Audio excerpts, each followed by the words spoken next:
Hey, Pastor Pete here. When the first confirmed cases of COVID-19 started surfacing in Ohio within the past week, many communities like ours in Salem have been watching and listening carefully to the updates we've received from public health officials. Over the last 48 hours, I've been in discussion with our staff and our elders to determine what kind of response Salem First Friends would have to this situation.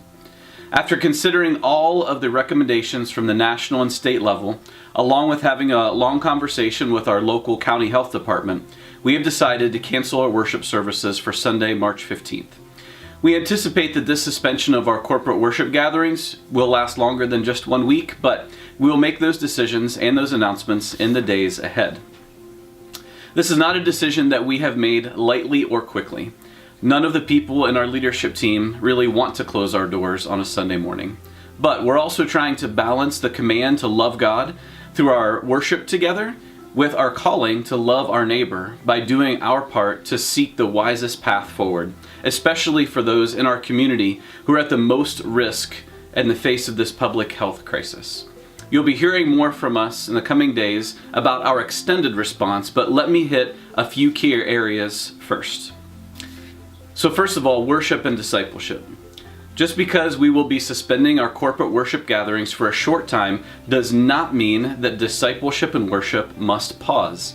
We are making plans to record and/or live stream a worship experience that will include some worship music and a message time for each Sunday that we are unable to meet together in person. And we will continue to make available the discipleship material that is typically inside of our Sunday bulletin so that you can continue to engage our inner table and common table experiences of personal devotion and prayer and small group conversations. Second is giving. Though we won't be meeting on Sunday, the expenses of our church will not come to a halt. Bills and invoices that cover a wide variety of things, like utilities, insurance, missionaries, and a mortgage, will continue to arrive in the mail. Just to be completely transparent with you, if our giving drops off too steeply, we will be in danger of not meeting our obligations pretty quickly. Now, we're still confident that the Lord will provide, of course, but we also want to be honest about our ongoing needs. If you already use our Easy Tithe electronic giving platform, continuing to do that will be really beneficial for our church. If you haven't tried that route yet, now would be a great time to consider it. There's a Give Online button right on the homepage of our website. If you are a pen and paper person and you want to hold on to that tradition, we're asking that you consider mailing in your tithes and offerings to our church office.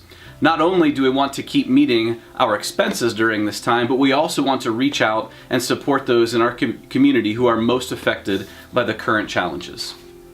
Which leads me to my third and final key area, serving one another and our community. In the coming days, we will be organizing and promoting ways that we can love and serve those in the FFC family and in our broader community. We've already seen some suggested avenues for service laid out by organizations, like providing food for school-aged kids who typically receive free breakfast and free lunch in our cafeterias, or helping some of our elderly neighbors pick up their needed items like food or prescriptions in order to help them not go out as much as possible.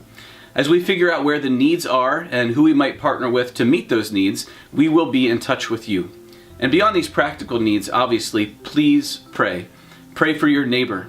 Pray for the government leaders who will continue to face tough decisions at all levels.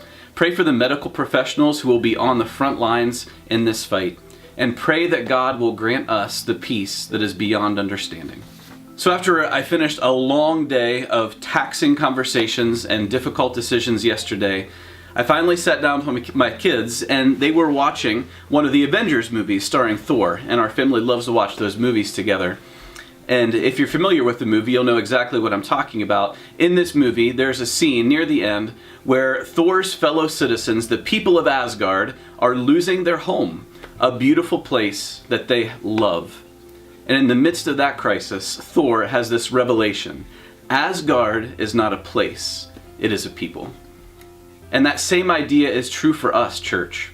We may be foregoing our weekly gathering in one particular place of meeting for a short time, but we are still the church of Jesus Christ. We can still worship. We can still grow in our knowledge of and experience with God. We can still follow the Spirit's leading to love and serve those around us. My prayer is that through this time of challenge and struggle, our devotion to the kingdom of God will only grow deeper and stronger.